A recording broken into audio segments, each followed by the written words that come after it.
Olá, olá! Sejam muito bem-vindos a mais uma aula excelente de mitologia. A melhor aula que você já viu na sua vida? Não. Você tá cansado de saber que não é. É só mais uma aula. Isso é boa pra caramba, mano. Enfim, vamos lá. Olha só. Mitologia de hoje. Muito aguardada, muito mesmo, muito esperada. Essa é de verdade. Mitologia nórdica? Mitologia nórdica! Bom, eu estou aqui com... Era pra eu usar uma coroa nórdica hoje, só que ela não me coube. Minha cabeça ficou muito maior do que eu pensava. A minha coroa não me coube, e aí eu tô usando um lobo de Game of Thrones, representando Fenrir. E eu tô usando minha camiseta do Thor. Thor, da Marvel, muito Marvete eu. Sim, eu sou Marvete. Vamos lá, galera. Partindo pro final da nossa disciplina, vontade de chorar, o choro é livre, tá bom? Realmente uma tristeza. Como diria a bruxinha do Pica-Pau? E lá vamos nós! Nossa primeira aula de mitologia nórdica. Ó, reparem, hein? Tem até tema. Hoje é temático. Qual a nossa programação de hoje, então? Yggdrasil, os 10 reinos, Aesir versus Vanir, Thor em Jotunheim e o castigo de Loki. Topzão. O começo de tudo, o primeiro mundo de todos, chamava Muspelheim. É um mundo inteiramente de fogo. Surgiu, não é dito como, mas apareceu lá. Nele habitava o gigante Surt, ou Surtur, em algumas linguagens e algumas traduções, que era um gigante imenso de fogo. Esse gigante vai ser extremamente importante depois. Guardem isso. Depois de algumas eras, surgiu no outro oposto do universo, Niflheim, que é um mundo de gelo e névoa. E entre Muspelheim e Niflheim, havia um vazio, que era chamado de Ginnungagap. Neste vazio, ele tinha temperatura equilibrada. Se de um lado era extremamente gelado e do outro lado era extremamente quente, em Ginnungagap era uma temperatura equilibrada. Não era nem muito mais para um, nem muito mais para outro. O que ajudava bastante. Por quê? O gelo que chegava no centro deste vácuo, ele derretia. E por conta desse gelo que derreteu, surgiu Ymir, o primeiro de todos os gigantes. Ele era muito, muito, muito grande. É dito que do suor do seu corpo deu origem a outros gigantes. Também surgiu deste gelo que derreteu a vaca Audumhila. Eu não sei falar o nome dela, vocês vão me perdoar. Audumhila.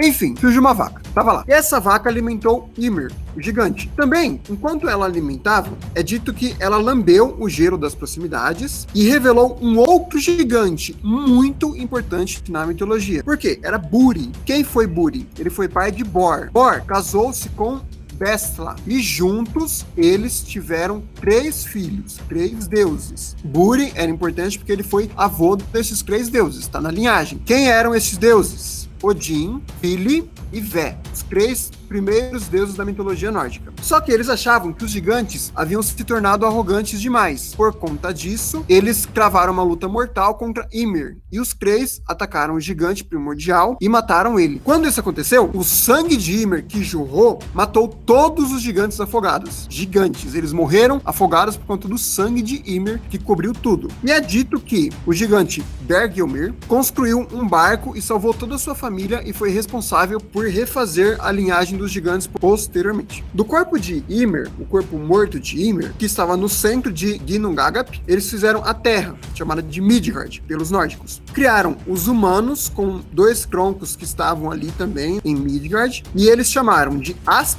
e Embla. Acima de Midgard, eles construíram o reino de Asgard e uma ponte que ligava os mundos chamada Bifrost. Agora vem o seguinte, os nórdicos acreditavam que todo o universo era ligado, todos os mundos eram ligados por uma grande árvore. chamada de Yggdrasil, os 9, 10 reinos. Quais são esses reinos? Nós temos aqui, olha só, é importante vocês prestarem atenção numa coisa. Não é dito exatamente a posição desses reinos na árvore, tá? Até hoje, especula-se porque os mitos não deixaram bem claro onde cada mundo está localizado exatamente. Sabe-se que, acima de tudo, fica Asgard, no centro da árvore fica Midgard, e embaixo, nas raízes profundas, fica Hel, ou Helmheim, como a gente vai ver também. Então, eu fiz até uma brincadeira aqui, ó, dizendo que é os 9, 10 reinos, e vocês vão entender por quê. Na mitologia nórdica é dito que são 9 reinos, só que a gente vai ver que um deles, ou 2, são exceções. Quais são? Asgard, no topo da árvore. Depois nós temos Alfheim, que é o reino dos elfos da luz. Só uma coisa, não se preocupem em copiar os nomes agora. Eu vou deixar depois um slide próprio com os nomes numa fonte que vocês possam copiar e entender certinho. Aqui eu peguei a fonte temática, tá? Não se preocupem com isso. Depois vai ter um slide com todos os nomes, você dá um pause depois da aula, e aí você anota os nomes porque vai cair um exercício disso no formulário, beleza? Por enquanto, só presta atenção. Próximo reino era o Muspelheim, que era a Terra de Fogo, o reino do fogo, como a gente viu que foi o primeiro reino que surgiu. Depois vem Midgard, o reino dos humanos. Em seguida vem Vanaheim, o reino dos Vanir. Depois, Jotunheim, o reino dos gigantes de gelo. Depois, Niflheim, o reino de gelo e névoa, que foi o outro reino que surgiu. Agora, este aqui é o que vocês precisam prestar atenção. Por quê? Temos aqui o reino de Svartalfheim, que é o reino dos elfos negros. Este reino é dito que ele provavelmente fica logo abaixo de Midgard. Por isso que, por vezes, ele acaba não sendo contado. Também, dividindo o mesmo espaço, nós temos o reino dos anões, Nidavellir. Então, muitas vezes, esses dois reinos são apresentados em conjunto. E olha só, tem gente aí que paga pau pros anões e odeia os elfos, mas pela mitologia nórdica, os elfos negros e os anões dividem o mesmo espaço, tá? Lide com isso. Então, esses dois reinos acabam tendo o mesmo espaço, provavelmente. Muitas vezes, tanto Svartalfheim como Nidavellir, ambos acabam dizendo que ficam embaixo do reino de Midgard, que é o reino dos humanos. Então, por isso, acabam contando como um reino só. Por isso que eu fiz a brincadeira de 10 reinos, quando na verdade são 9, de fato. E o último, mas não menos importante, nós temos Hel, ou Helheim, que é o reino dos mortos. Como eu disse anteriormente, não é certo onde cada um desses reinos fica na Yggdrasil, tá? Eles podem variar porque os nórdicos até hoje não nos deixaram um local exato. Só é dito, como eu falei, Asgard em cima, Midgard no centro e nas raízes profundas, Helmheim. Esses são os 9 reinos. O slide que eu falei para vocês, que eu ia deixar, tá? Com a fonte certinha. Esses vocês podem anotar. E aí lá no formulário vai ter uma pergunta a respeito dos 9 reinos. Ainda sobre a Yggdrasil, nós temos as criaturas que habitavam ela, que era Nidhogg, um dragão ou uma serpente, depende da versão do mito, mas ele ficava roendo as raízes da Yggdrasil, eternamente roendo lá. É dito que ela ficava no reino de Niflheim. Próximo, nós temos uma águia sem nome, que fica no topo da árvore, fica acima de Asgard. E nós temos também o Ratatosk, que é um esquilo. Agora prestem atenção, tanto Nidhogg, que é o dragão / serpente, quanto a águia sem nome, rivalizavam com frequência. E o grande culpado disso tudo era o Fifi do Ratatosk, fofoqueiro, X9. Ele ficava correndo a Yggdrasil inteira, levando insultos de Nidhogg para a águia e da águia para Nidhogg. Só que muitas vezes eles não insultavam o seu oponente. Isso era tudo artimanha do esquilo, que ficava alimentando com frequência essa rivalidade entre os dois. Aqui nós temos Nidhogg, aqui embaixo, roendo as raízes da Yggdrasil, o esquilo subindo, e aqui em cima, perto da lua, uma sombra, a gente tem a águia sem nome. Nós também temos as Nornas, que são as senhoras do destino. Tanto os deuses quanto os mortais estão sujeitos ao corte do destino das Nornas, na mitologia nórdica. As Nornas, nós temos Urd, que representa o passado, Verdandi, que representa o presente, e nós temos Skuld, que representa o futuro. Estas são as criaturas que habitam a Yggdrasil. Temos outras criaturas também, muitas delas, até porque ela é uma árvore gigante que conecta vários universos, vários reinos, vários mundos, mas esses são os principais. Odin era considerado pai de todos os deuses. É o principal deus do panteão nórdico. Ele tem com ele 2 corvos, um em cada ombro, que é o Hugin, que representa o pensamento, e o Mumin, que representa a memória. Ele também tem 2 lobos, que nós temos aqui os 2, Geri e Freki. Não sei pronunciar o nome dos dois, mas deve ser por aí. E Odin tem um dos principais lugares da mitologia. Ele é dono de um gigantesco salão, que é conhecido como o famoso Valhalla, o Salão dos Valentes. Neste salão, só entrava guerreiros e que morreram de forma valente durante a batalha. O Salão de Valhalla não era para guerreiros covardes, não era para quem fugia das lutas, não era para quem não era guerreiro. O Salão de Valhalla era somente para aqueles que morriam com honra, como é morrer com honra na mitologia nórdica, durante uma batalha e sem fugir. Foi guerreiro suficiente, você morre, você pode adentrar o Valhalla. Do contrário, não. Do contrário, a alma deste guerreiro vai para Helheim, que é o reino dos mortos. Neste salão, para vocês terem uma noção do quão grande ele realmente é, ele possuía 540 portas, onde podiam entrar enfileirados um ao lado do outro 800 guerreiros em cada uma dessas portas. Então pensa, é um lugar muito, muito grande, é majestoso, é grandioso. Este é o Salão de Valhalla. Os guerreiros, muitas vezes, eles entravam em transe antes das batalhas, o que permitia com que eles lutassem com uma fúria incontrolável. E Odin, ele se deliciava por isso. Odin era um deus que tinha sede por sangue. Quanto mais valente, na hora da morte, esse guerreiro era digno de entrar no Salão de Valhalla. E nós temos também, dentro da mitologia nórdica, as Valquírias, famosas Valquírias, que inclusive a abertura da nossa aula de hoje contou com a música A Cavalgada das Valquírias, da ópera de Richard Wagner, O Anel dos Nibelungos. As Valquírias, elas tinham um papel muito importante, porque quando um guerreiro caía, elas eram guerreiras aladas, extremamente valentes também,